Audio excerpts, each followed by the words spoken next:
तो फाइनली भाई साहब हम लोगों की टपरिया डल ही गई, क्योंकि पहले हम अन्नू भाई की टपरिया में सोते थे। वो अन्नू भाई की टपरिया हमारे खेत से बहुत दूर है और अन्नू भाई की टपरिया से हमें अपने खेत का कुछ भी नहीं दिखता, इसलिए आज हमें अपने खेत पर टपरिया डालना है। और आज सुबह से हम और अत्तू भाई अपने ट्री हाउस वाले खेत पे आ जाते हैं, क्योंकि हमें अपना ट्री हाउस देखने के लिए जाना था। बहुत दिन से नहीं गए थे अपने ट्री हाउस के पास। और ट्री हाउस का काम हमने इसलिए बंद किया था भाई साहब क्योंकि हमें बहुत काम रहता है, इसलिए हम ये काम कर नहीं पाते। और हम लोग अपने ट्री हाउस पे एक दो रील शूट करते हैं और सीधा निकल जाते हैं घर के लिए। और भाई साहब हम अपने घर पे भी आ जाते हैं और फिर निकल जाते हैं अपने दूसरे खेत पे खाद छिटकने के लिए, क्योंकि वहाँ हमारा पानी हो गया था और खेत सूख रहे थे, इसलिए हम लोग निकल जाते हैं खाद छिटकने के लिए। और फिर भाई साहब हम लोग जल्दी जल्दी अपना 2-3 घंटे में पूरा खाद भी छिटक लेते हैं और फिर निकल जाते हैं सीधा घर पे एक दो रील शूट करके यहीं पर। और फिर भाई साहब खाद छिटक के तो घर पहुंच गए थे, फिर अगले दिन आ जाते हैं अपना पानी बनाने के लिए, क्योंकि हमारा 1-2 घंटे को थोड़ा रह गया था, तो हम लोग आ जाते हैं पानी बनाने के लिए। और फिर 2-3 घंटे में हमारा पानी भी हो जाता है, हम लगा देते हैं सीधा अपनी टपरिया का काम। और जब तक हमारे अन्नू भाई यहाँ पर गड्ढा कर रहे थे, जब तक हम यहाँ की साफ सफाई कर लेते हैं थोड़ी सी, हमारी 4 धुमियां गड़ के हो जाती हैं कंप्लीट थोड़ी ही देर में। और फिर हम लोग आ जाते हैं बांस काटने के लिए, और बांस भी काट लेते हैं और लेके निकल जाते हैं सीधा टपरिया के पास। और आप हमारे थोड़े अत्तू भाई को भी देख लो।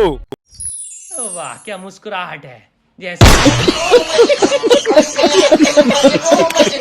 और फिर हम लोग जल्दी जल्दी बांस लेके तो निकल जाते हैं और सीधा जल्दी जल्दी बांधने की कर देते हैं तैयारी, और बांध के हमारी टपरिया हो जाती है कुछ ही घंटों में कंप्लीट। और फिर रात में हम लोग अपनी खाट भी ले आते हैं। भाई साहब रास्ते की वीडियो इसलिए नहीं बना पाते क्योंकि 2 ही लोग होते हैं। तो कैसा लगा आज का व्लॉग? अच्छा लगा हो तो फॉलो कर लेना।